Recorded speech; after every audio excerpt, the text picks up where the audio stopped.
आज हम बात करने वाले हैं better decisions fewer regrets by Andy Stanley book के बारे में। पढ़ाई कभी कभी सिर्फ एक जिम्मेदारी लगती है, लेकिन जब किताब सही हो तो वो जिंदगी बदल सकती है। यही हुआ मनीष के साथ। मनीष एक 32 साल का लड़का दिल्ली की भीड़भाड़ वाली सड़कों से थक चुका था। एक टिपिकल नौकरी, एक रूटीन जिंदगी, कोई एक्साइटमेंट नहीं, बस सुबह ऑफिस जाना, रात को घर आकर थक कर सो जाना। लेकिन अंदर से वो परेशान था। उसे लग रहा था कि उसकी लाइफ कहीं खो गई है। उसके दोस्त अक्सर उसे समझाते थे, भाई कुछ चेंज कर, लाइफ को सीरियसली ले। लेकिन मनीष हंसकर टाल देता, अरे यार सब सही चल रहा है, चिल करो। वो अपनी बात को कन्विंस करने के लिए इतना कॉन्फिडेंट दिखता कि सामने वाला भी मान जाता। लेकिन असल में मनीष खुद से कभी ऑनेस्ट नहीं था। एक दिन जब उसका मूड बहुत ऑफ था, उसने रैंडम अमेज़ॉन पर एक किताब ऑर्डर की। किताब का नाम था बेहतर निर्णय कम पछतावे, 5 प्रश्न जो आपको अपने अगले कदम का निर्णय करने में मदद करेंगे। Move by Andy Stanley. वो खुद नहीं समझ पाया कि उसने ये किताब क्यों मंगवाई, शायद सिर्फ खुद को फील गुड देने के लिए। जब किताब आई, उसने उसे बेड साइड टेबल पर रख दिया। एक हफ्ते तक उसे टच भी नहीं किया। लेकिन फिर एक रात जब उसकी नींद नहीं आ रही थी, वो उठकर बैठ गया। बाहर बारिश हो रही थी और उसे लगा शायद यही सही टाइम है। उसने किताब उठाई और पढ़ना शुरू कर दिया। किताब के पहले ही चैप्टर में लिखा था, the integrity question, am I being honest with myself. Manish ने इसे 3 बार पढ़ा। उसे समझ में नहीं आ रहा था कि इतनी सिंपल लाइन में इतना वेट कैसे हो सकता है। फिर उसने पढ़ना जारी रखा। स्टैनली ने लिखा था कि सेल्फ डिसेप्शन यानी खुद को धोखा देना हमारी लाइफ के बड़े डिसीजंस को खराब कर देता है। हम अक्सर वही बिलीव करते हैं जो हम बिलीव करना चाहते हैं, न कि जो सच है। क्या मैं खुद से ईमानदार हूं? यह सवाल अनकंफर्टेबल था, लेकिन मनीष को लगा कि यह सवाल उसकी पूरी लाइफ पर अप्लाई होता है। उस रात मनीष ने अपने पास्ट डिसीजंस के बारे में सोचना शुरू किया। वो याद करने लगा कि कैसे उसने हर बार अपने दोस्तों, परिवार और यहां तक कि खुद को कन्विंस किया था कि वो सही है। जैसे जब उसने अपनी पहली गर्लफ्रेंड को छोड़ा था, उसने सबको कहा था वो समझती नहीं थी मुझे। लेकिन सच तो ये था कि वो खुद इनसिक्योर था। उसे डर था कि वो रिलेशनशिप कहीं उसे वल्नरेबल न बना दे। जब उसने अपनी जॉब बदली थी तो सबको कहा ग्रोथ अपॉर्चुनिटी चाहिए थी। लेकिन सच ये था कि वो अपने टॉक्सिक बॉस से भाग रहा था। ग्रोथ उसके लिए सेकेंडरी थी। उसने किताब को बंद किया और अपनी नोटबुक उठाई। उसने लिखा, what am I lying to myself about. यह सवाल इतना सिंपल था, लेकिन जवाब देना इतना मुश्किल। उसने अपनी पेन उठाई, लेकिन पन्ना खाली रहा। फिर उसने लिखा, मैं खुद से झूठ बोलता हूं कि मैं ठीक हूं। इतना लिखते ही उसे लगा जैसे उसका सीना हल्का हो गया। यह शायद पहली बार था जब उसने खुद के सामने एडमिट किया कि सब कुछ ठीक नहीं है। अगली सुबह उसने फिर किताब पढ़नी शुरू की। स्टैनली ने लिखा था कि अनकंफर्टेबल ट्रूथ्स को एक्सेप्ट करना पेनफुल हो सकता है, लेकिन यही पेन डिसीजंस को सही दिशा देता है। मनीष ने सोचा, क्या मैं रेडी हूं सच से डील करने के लिए? उसने खुद से वादा किया कि वो हर डिसीजन लेने से पहले खुद से यही सवाल पूछेगा, am I being honest with myself? उसने महसूस किया कि यह सिर्फ एक सवाल नहीं, बल्कि एक मिरर था, और उसे पहली बार लगा कि शायद वो अपनी लाइफ का डायरेक्शन बदल सकता है। उसी दिन उसने अपनी जिंदगी के छोटे छोटे चॉइसेस को एनालाइज करना शुरू किया। जब उसकी माँ ने पूछा, तू वीकेंड पर घर क्यों नहीं आता, तो उसने झूठ नहीं बोला। पहले कहता था, काम बहुत है, लेकिन इस बार उसने कहा, मुझे लगता है कि मैं अवॉइड कर रहा हूं। जब उसके दोस्त ने पूछा, तू इतना रिजर्व्ड क्यों हो गया है, तो उसने कहा, मुझे खुद नहीं पता, लेकिन मैं पता लगाना चाहता हूं। उसका ये ऑनेस्टी एक्सपेरिमेंट धीरे धीरे उसकी लाइफ का हिस्सा बन गया। और फिर एक दिन उसने महसूस किया कि ऑनेस्टी सिर्फ खुद के लिए नहीं, बल्कि दूसरों के साथ भी जरूरी है। लेकिन यह सब इतना आसान नहीं था। हर बार जब वो खुद से सच बोलने की कोशिश करता तो एक डर सामने आ जाता। ये डर उसे रोकता था, जैसे कोई इनविजिबल चेन उसे खींच रही हो। उसे महसूस हुआ कि सिर्फ एक क्वेश्चन से जिंदगी बदलने वाली नहीं, उसे और गहराई में जाना होगा। उसने किताब को फिर से पढ़ना शुरू किया। शायद आगे के लेसन्स उसे इस डर से लड़ने में मदद कर सकें। कहानी की शुरुआत वहीं से होती है जहां मनीष ने पहला लेसन खत्म किया था। अब वो ऑनेस्टी के सवाल को अपनी जिंदगी में प्रैक्टिकली अप्लाई करने की कोशिश कर रहा था। लेकिन कुछ दिनों बाद उसे एहसास हुआ कि सिर्फ सच बोलने से सब कुछ सॉल्व नहीं होगा। सच बोलना एक फाउंडेशन था, लेकिन उसे अभी भी समझ नहीं आ रहा था कि आगे क्या करना है। किताब का अगला चैप्टर था the legacy question, what story do I want to tell. Manish ने जैसे ही इस टाइटल को पढ़ा वो कुछ पल के लिए रुक गया। उसने अपनी कॉफी का SIP लिया और सोचा, स्टोरी, मेरी लाइफ की स्टोरी क्या है। उसने चैप्टर पढ़ना शुरू किया। स्टैनली लिखते हैं कि हर डिसीजन हमारी लाइफ की स्टोरी का एक हिस्सा बनता है। वो कहते हैं कि जब भी कोई बड़ा या छोटा डिसीजन लेना हो, हमें ये सोचना चाहिए कि वो डिसीजन हमारी कहानी में कैसा दिखेगा। मनीष ने एक गहरी सांस ली। उसने महसूस किया, अगर आपको हमारी फ्री समरी अच्छी लगती है तो आप हमारे चैनल को सब्सक्राइब कर सकते हैं, हमारी मेंबरशिप खरीद सकते हैं या हमें UPI के थ्रू सपोर्ट कर सकते हैं। अब समरी पर वापस चलते हैं। वो सिर्फ इमीडिएट प्रॉब्लम्स को सॉल्व करने और छोटे छोटे गोल्स अचीव करने में लगा रहता था, लेकिन लॉन्ग टर्म इम्पैक्ट, लेगेसी, ये शब्द तो उसकी डिक्शनरी में ही नहीं थे। किताब के इस हिस्से को पढ़ने के बाद उसने अपनी नोटबुक फिर से खोली। उसने खुद से लिखा, what story am I telling right now. और जैसे ही उसने ये लिखा, उसे याद आने लगा कि उसकी कहानी कितनी बेतरतीब है। कॉलेज के दिनों में जब उसके दोस्तों ने स्टार्टअप शुरू किया था तो वो भी उनके साथ जुड़ना चाहता था, लेकिन उसने खुद को कन्विंस किया स्टेबिलिटी ज्यादा इंपॉर्टेंट है। उसने सिक्योर जॉब को चुना। पर अब जब वो उन दोस्तों की सक्सेस देखता था तो उसे लगता था कि उसने शायद अपनी कहानी का सबसे एडवेंचरस चैप्टर मिस कर दिया। फिर उसे अपनी फैमिली याद आई। उसके पापा अक्सर उससे कहते थे, कुछ ऐसा करो कि लोग तुम्हारा नाम याद रखें। और मनीष हर बार हंसकर कहता, अरे पापा, सब ठीक है, लाइफ को इतना सीरियस नहीं लेते। लेकिन अब उसे एहसास हुआ कि वो शायद खुद को कन्विंस कर रहा था। उसने खुद से एक और सवाल पूछा, what story do I want to tell in 10 years। इस सवाल ने उसे अजीब सा अनकंफर्टेबल कर दिया। उसने कभी अपनी लाइफ को इतना आगे तक नहीं सोचा था। उस दिन शाम को उसने एक पार्क में जाकर वॉक की। वहां हर तरफ लोग अपनी अपनी जिंदगी में बिजी थे। कोई जॉग कर रहा था, कोई अपने बच्चों के साथ खेल रहा था, और मनीष बस उन सबको ऑब्जर्व कर रहा था। उसे लगा, इनमें से हर किसी की एक स्टोरी है, मेरी क्या है। वो अपनी कहानी का स्ट्रक्चर बनाने की कोशिश करने लगा। उसे लगा कि हर अच्छी कहानी के 3 पार्ट्स होते हैं, एक अच्छा स्टार्ट, कुछ कॉन्फ्लिक्ट्स और फिर एक मीनिंगफुल कंक्लूजन। उसने सोचा, क्या मेरी कहानी में मीनिंग है या ये बस एक बोरिंग जॉब और रैंडम एक्सक्यूजेस की सीरीज है।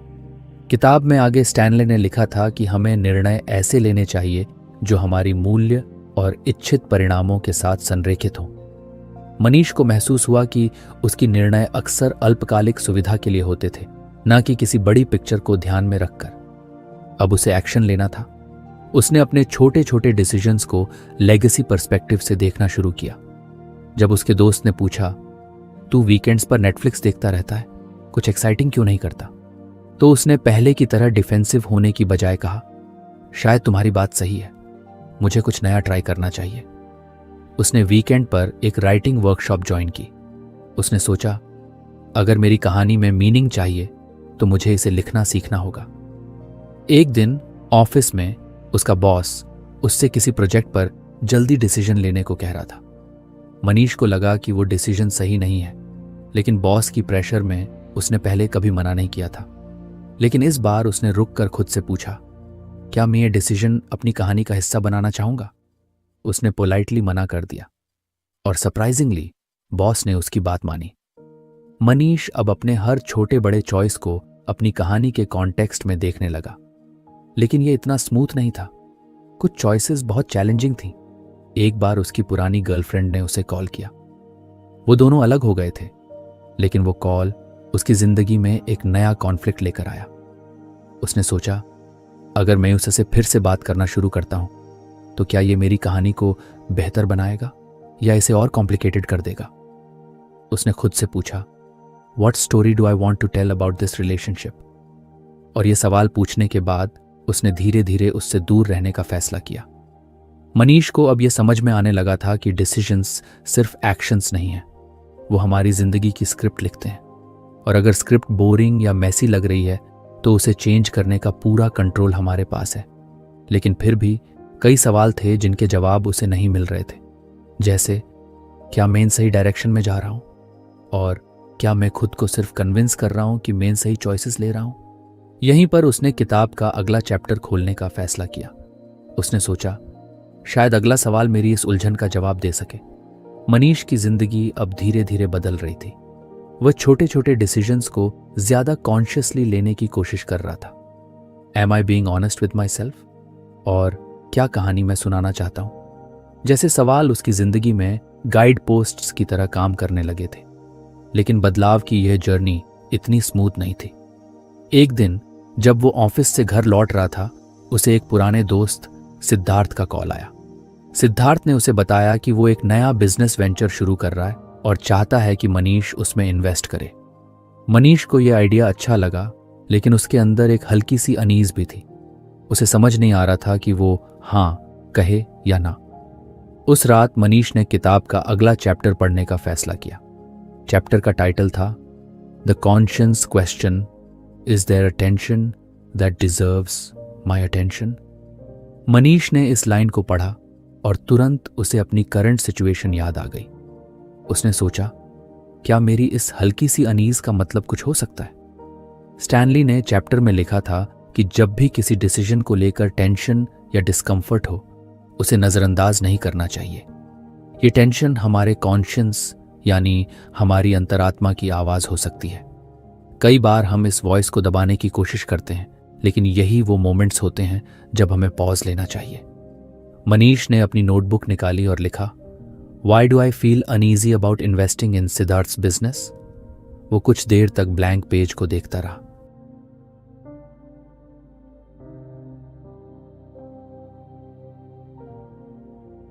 फिर उसने धीरे धीरे लिखा, What if the business fails? Do I trust Siddharth's judgment completely? उसने महसूस किया कि उसके अंदर ये सवाल पहले से मौजूद थे, लेकिन वो कॉन्शियसली उन्हें नजरअंदाज कर रहा था। वो खुद को कन्विंस करना चाहता था कि ये अपॉर्चुनिटी एक्साइटिंग है, लेकिन उसकी कॉन्शियंस उसे कुछ और कह रही थी। अगले दिन उसने सिद्धार्थ से मिलने का प्लान बनाया। वो उससे डिटेल में बात करना चाहता था। सिद्धार्थ ने बहुत कॉन्फिडेंटली उसे बिजनेस का पूरा प्लान समझाया, लेकिन मनीष को फिर भी कुछ मिसिंग लगा। उसने उससे डायरेक्टली पूछा, क्या तुमने मार्केट रिसर्च की है? सिद्धार्थ कुछ हेजिटेट हुआ और बोला, हाँ सॉर्ट ऑफ, लेकिन मुझे पता है ये काम करेगा, ट्रस्ट मी। मनीष को वही अनईजी फीलिंग फिर से हुई। वो सोचने लगा, क्या मैं सिर्फ फ्रेंडशिप के प्रेशर में ये डिसीजन लेने जा रहा हूं? उसने अपनी कॉन्शियंस की बात सुनने का फैसला किया। उसने सिद्धार्थ से पोलाइटली कहा कि उसे और सोचने के लिए टाइम चाहिए। उस रात उसने किताब के चैप्टर को दोबारा पढ़ा। स्टैनली ने एक बात पर जोर दिया था, don't rush through the tension, sit with it, let it guide you. Manish ने इस एडवाइस को गंभीरता से लिया। उसने सोचा, क्या मैं बाकी डिसीजंस में भी इस टेंशन को इग्नोर करता रहा हूं? उसने अपने पास्ट को रिवाइंड करना शुरू किया। जब उसने अपनी पहली नौकरी एक्सेप्ट की थी, तब भी उसे ऐसा ही अनईज महसूस हुआ था। उसे लगा था कि वो जॉब उसके लिए सही नहीं थी, लेकिन सैलरी अच्छी थी। उसने उस टेंशन को नज़रअंदाज किया और कुछ ही महीनों में उसे रियलाइज हुआ कि वो जॉब उसे अनहैप्पी बना रही है। जब उसने अपनी लास्ट रिलेशनशिप खत्म की थी, तब भी उसे इंटरनली डिस्कम्फर्ट हुआ था, लेकिन उसने उस टेंशन को जस्टिफाई कर दिया कि शायद ये मेरे लिए सही नहीं था। बाद में उसे लगा कि शायद उसने उस टेंशन को ठीक से समझा ही नहीं। अब मनीष समझ चुका था कि उसकी कॉन्शियंस की आवाज सिर्फ एक वार्निंग नहीं है, बल्कि एक गाइड है। उसने सिद्धार्थ के प्रपोजल को अच्छे से एनालाइज किया और पाया कि वो रिस्क लेने के लिए तैयार नहीं है। उसने उसे मना कर दिया, लेकिन इस प्रोसेस ने मनीष को सिर्फ एक डिसीजन तक सीमित नहीं रखा। उसने अपनी लाइफ के बाकी चॉइसेस पर भी ध्यान देना शुरू किया। जब उसके ऑफिस के कॉलीग्स ने एक अनएथिकल प्रैक्टिस में शामिल होने का दबाव डाला, तो उसकी कॉन्शियंस ने फिर से उसे टोक दिया। उसने तुरंत खुद से पूछा, is there a tension that deserves my attention? और उसने उस काम से दूर रहने का फैसला किया। उसका ये नया माइंडसेट अब उसकी लाइफ का हिस्सा बन चुका था। लेकिन मनीष ने महसूस किया कि टेंशन को एक्सेप्ट करना आसान नहीं है। कई बार वो खुद को कन्विंस करने की कोशिश करता था कि वो ठीक है, लेकिन अंदर से वो जानता था कि कुछ सही नहीं है। एक वीकेंड पर मनीष अपनी माँ के घर गया। उसकी माँ ने कैजुअली पूछा, बेटा शादी का क्या सोचा है? मनीष ने टॉपिक बदलने की कोशिश की, लेकिन उस रात उसने इस सवाल पर गहराई से सोचा। उसे एहसास हुआ कि वो शादी के बारे में सोचने से बच रहा है क्योंकि उसे कमिटमेंट को लेकर डर है। लेकिन क्या ये टेंशन उसे कुछ बताने की कोशिश कर रही थी? उसने खुद से वादा किया कि वो इस सवाल को भी एक्सप्लोर करेगा। अब मनीष को लगने लगा था कि उसकी जिंदगी में हर टेंशन एक कहानी का हिस्सा है, वो कहानी जिसे वो बेहतर बनाना चाहता है। उसने सोचा, अगर मैं इन छोटी छोटी टेंशन्स को ध्यान से सुनूं तो शायद मैं रिग्रेट से बच सकता हूं। लेकिन उसकी जर्नी यहीं खत्म नहीं हुई थी। किताब का एक और चैप्टर बाकी था और मनीष को लग रहा था कि उसमें उसे अपने अगले सवाल का जवाब मिल सकता है। मनीष के लिए जिंदगी अब धीरे धीरे क्लैरिटी की तरफ बढ़ रही थी। हर लेसन ने उसे अपनी जिंदगी के डिसीजंस को बेहतर तरीके से समझने का एक नया नजरिया दिया। लेकिन उसे अब भी कई बार ऐसा लगता था कि हर सवाल का जवाब अकेले ढूंढना मुश्किल हो जाता है। एक दिन ऑफिस में उसकी टीम को एक नया प्रोजेक्ट असाइन हुआ। यह प्रोजेक्ट उसकी कंपनी के लिए बहुत बड़ा था, लेकिन एग्जीक्यूशन अनएथिकल तरीके से करना होता। मनीष को लग रहा था कि इस काम को लेकर वो कंफर्टेबल नहीं है। उसने अपनी कॉन्शियंस की बात सुनी और खुद को इस काम से दूर रखने का फैसला किया। लेकिन अब उसके सामने एक और दुविधा थी। उसका मैनेजर बार बार उसे प्रेशर डाल रहा था। उसने मनीष से कहा, अगर तुम इस प्रोजेक्ट को लीड करोगे तो तुम्हारी प्रमोशन ऑलमोस्ट है। ये तुम्हारे करियर के लिए एक बड़ा मौका है। मनीष के अंदर टेंशन बढ़ने लगी। उसे समझ नहीं आ रहा था कि इस सिचुएशन को कैसे हैंडल करे। उसी रात उसने किताब का अगला चैप्टर पढ़ना शुरू किया। चैप्टर का टाइटल था the community question, what would my family and friends advise me to do. Manish को लगा कि शायद यही सवाल उसके करंट प्रॉब्लम का सोल्यूशन दे सकता है। स्टैनली ने लिखा था कि डिसीजंस अक्सर सिर्फ हमारे बारे में नहीं होते, उनका असर हमारे रिलेशनशिप्स और सोशल स्टैंडिंग पर भी होता है। उन्होंने सलाह दी कि जब भी आप किसी मुश्किल डिसीजन में फंसे हों तो ट्रस्टेड फैमिली और फ्रेंड्स से सलाह लें। पर्सपेक्टिव्स शायद उस चीज़ को देख पाएं जो आप खुद नहीं देख पा रहे। मनीष ने चैप्टर पढ़ा और खुद से पूछा, अगर मैं इस सिचुएशन के बारे में अपने पापा से बात करूं तो वो क्या कहेंगे, या मेरे दोस्त राहुल से। उसे अपने पापा की याद आई। उनके वैल्यूज हमेशा ऑनेस्टी और एथिक्स पर आधारित रहे थे। मनीष को लगा कि अगर वो इस सिचुएशन के बारे में अपने पापा को बताएगा तो उनका जवाब साफ होगा, गलत काम से सक्सेस मत पाना। उसने तुरंत अपने पापा को कॉल किया।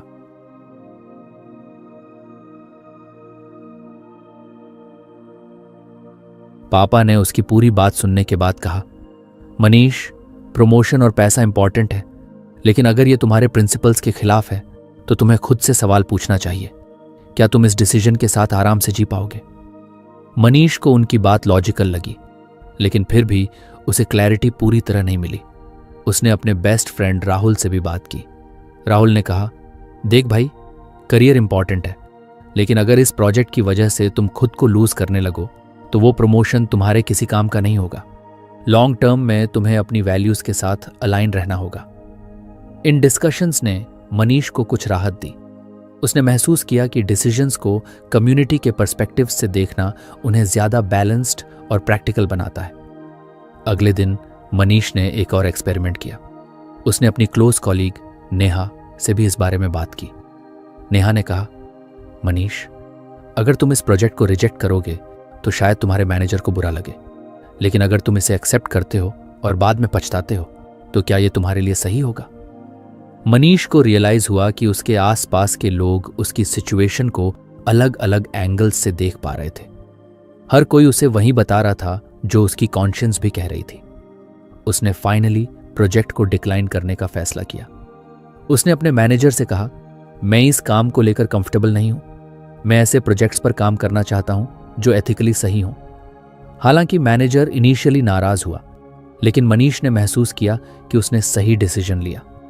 इस प्रोसेस ने मनीष को सिखाया कि कम्युनिटी का इन्फ्लुएंस कितना पावरफुल हो सकता है। उसने यह भी रियलाइज किया कि सही लोग चुनना कितना ज़रूरी है। अगर उसने ऐसे लोगों से सलाह ली होती जो सिर्फ उसे इमीडिएट रिवॉर्ड्स की तरफ धकेलते, तो शायद उसका डिसीजन अलग होता। मनीष अब अपने दूसरे डिसीजंस में भी कम्युनिटी क्वेश्चन का इस्तेमाल करने लगा। जब उसकी माँ ने उसे शादी के लिए एक लड़की से मिलने को कहा, तो पहले वो अवॉइड करना चाहता था, लेकिन फिर उसने सोचा, मेरे दोस्त राहुल और नेहा इस बारे में क्या कहेंगे। उसने उनसे इस बारे में बात की। दोनों ने उसे समझाया कि कम से कम बातचीत करके देखना चाहिए। मनीष ने उनकी बात मानी और लड़की से मिलने के लिए तैयार हुआ। लड़की से मिलने के बाद मनीष को लगा कि बातचीत करना इतना बुरा नहीं था। उसने सीखा कि हर डिसीजन में दूसरों के पर्सपेक्टिव्स लेना खुद की सोच को वाइडन करता है। लेकिन कम्युनिटी के इन्वॉल्वमेंट के साथ एक और चीज सामने आई। कभी कभी दूसरों की ओपिनियंस आपके लिए सही नहीं हो सकती। मनीष ने सीखा कि एडवाइस लेना जरूरी है, लेकिन अल्टीमेटली डिसीजन आपको खुद ही लेना होता है।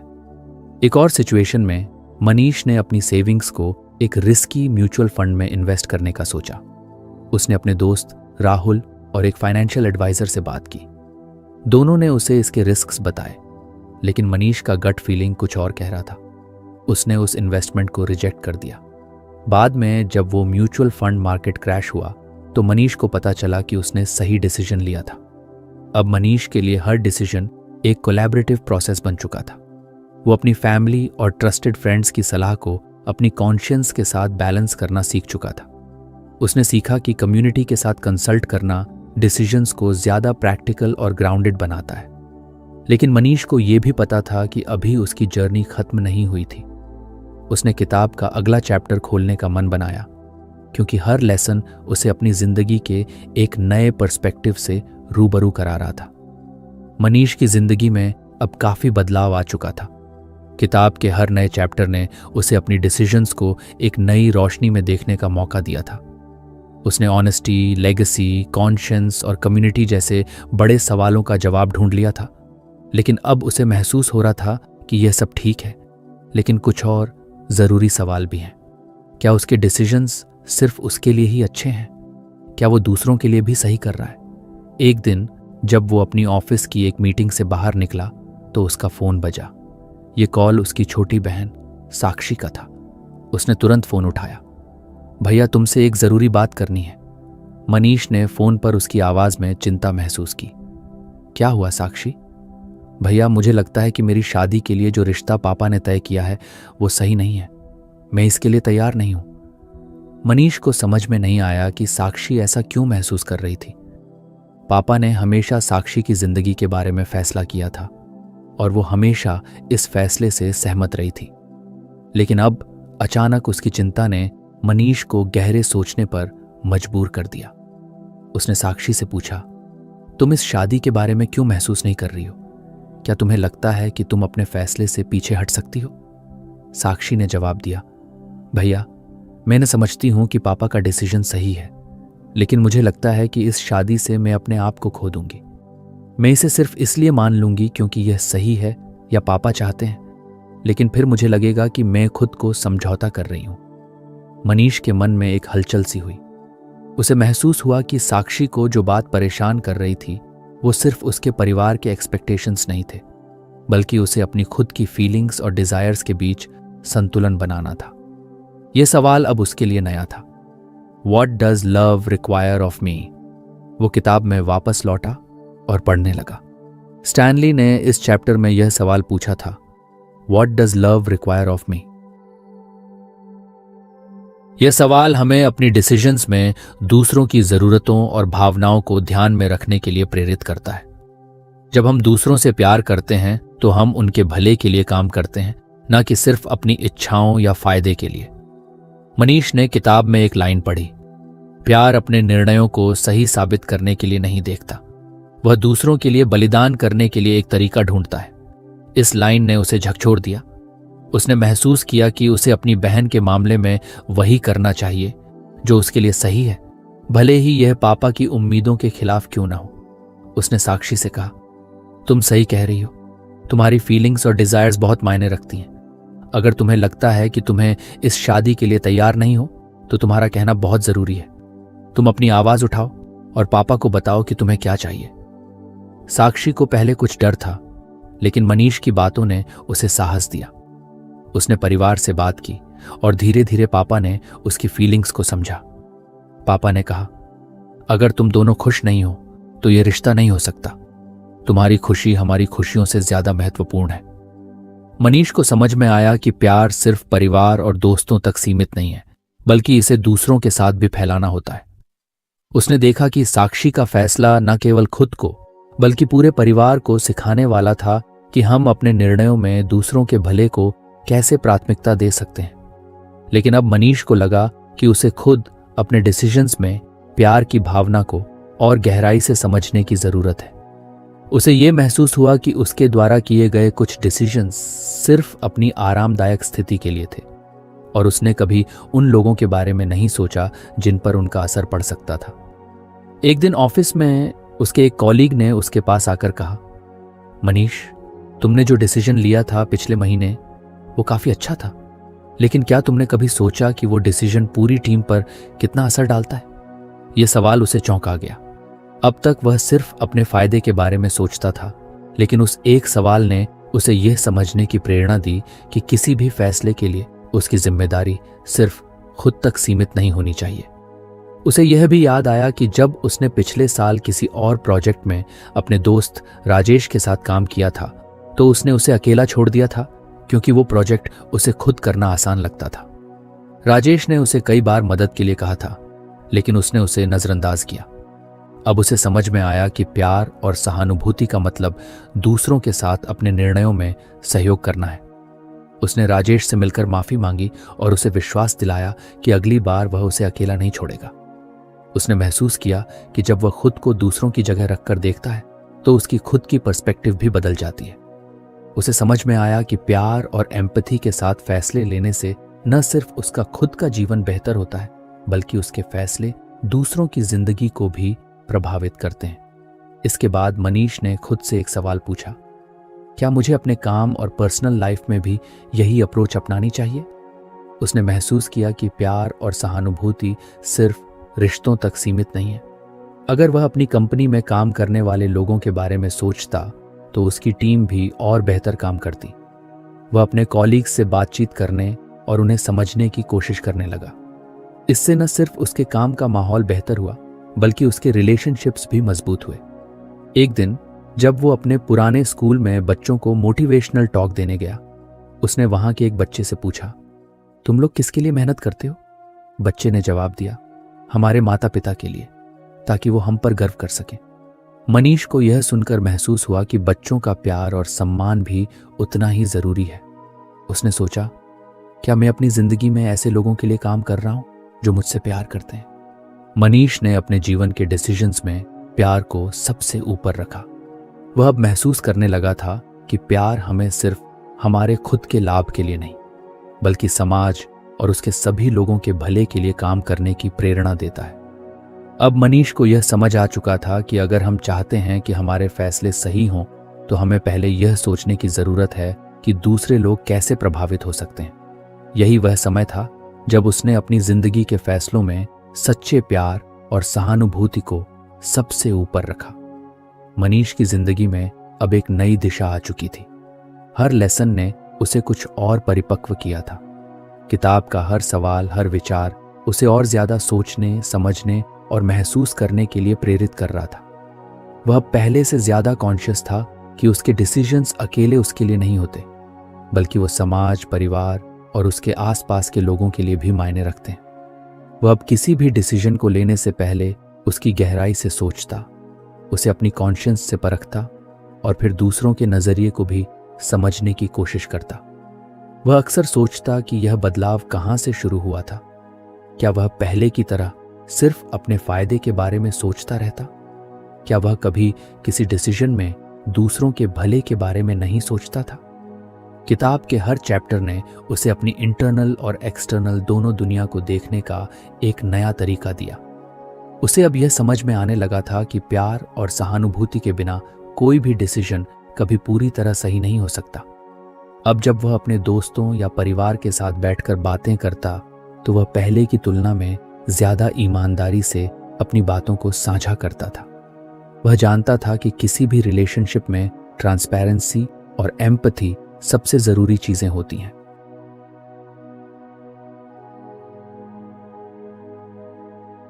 अगर वह अपनी जिंदगी के फैसलों में यही मूल मंत्र अपनाता तो न सिर्फ उसकी अपनी जिंदगी बेहतर होती, बल्कि उसके आसपास के लोग भी खुश रहते। एक दिन उसके पास एक कॉल आया। ये कॉल उसके पुराने दोस्त अमित का था। अमित ने बताया कि वह एक बड़ी समस्या में फंसा हुआ था।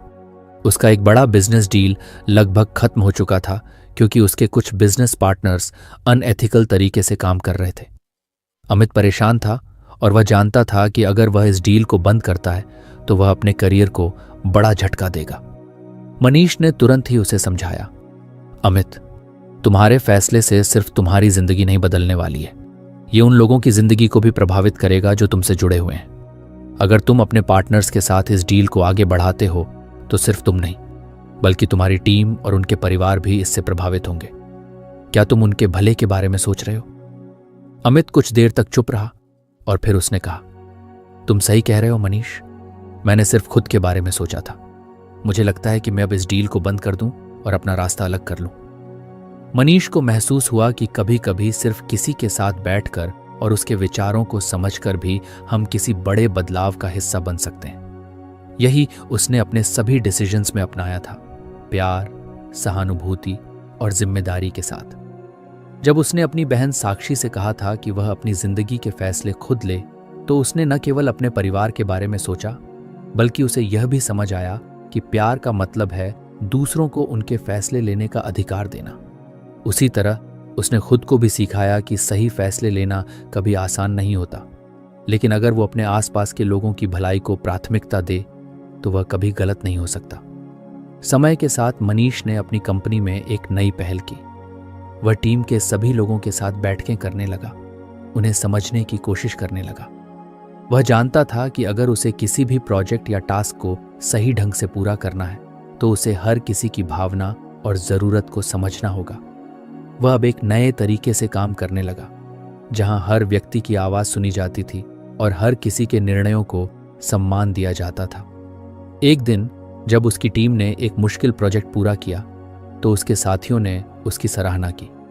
वे सब जानते थे कि इस सक्सेस का कारण सिर्फ टीम का हार्डवर्क नहीं था, बल्कि मनीष का अप्रोच था।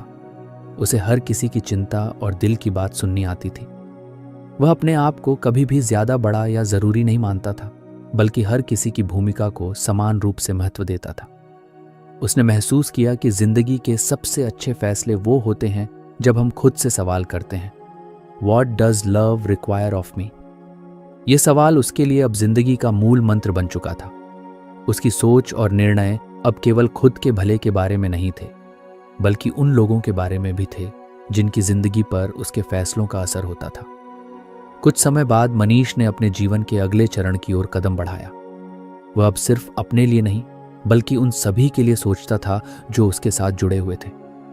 उसकी जिंदगी का हर फैसला अब जिम्मेदारी और प्यार के साथ लिया गया था। यह किताब बेटर डिसीजंस, फीवर रिग्रेट्स उसके लिए अब सिर्फ एक गाइड बुक नहीं थी, बल्कि एक साथी बन चुकी थी। हर लेसन ने उसे जिंदगी को नए नजरिए से देखने का मौका दिया था और उसे यह सिखाया था कि सबसे अच्छे डिसीजंस वही होते हैं जो हम प्यार और सहानुभूति के साथ लेते हैं। जब मनीष ने अपना फाइनल डिसीजन लिया तो वह जानता था कि उसने अपनी जिंदगी को एक बेहतर दिशा में मोड़ दिया है। उसके फैसले अब सिर्फ उसके लिए नहीं थे, बल्कि वह यह भी जानता था कि उसकी जिंदगी का हर कदम दूसरों की जिंदगी को प्रभावित करता है। यही था प्यार का सबसे बड़ा रूप, किसी को सही राह पर चलने के लिए खुद की राह छोड़ना। तो फ्रेंड्स, ये थी हमारी आज की बुक समरी। आपको कैसी लगी कमेंट करके ज़रूर बताएं और धन्यवाद आपका समरी एंड तक सुनने के लिए।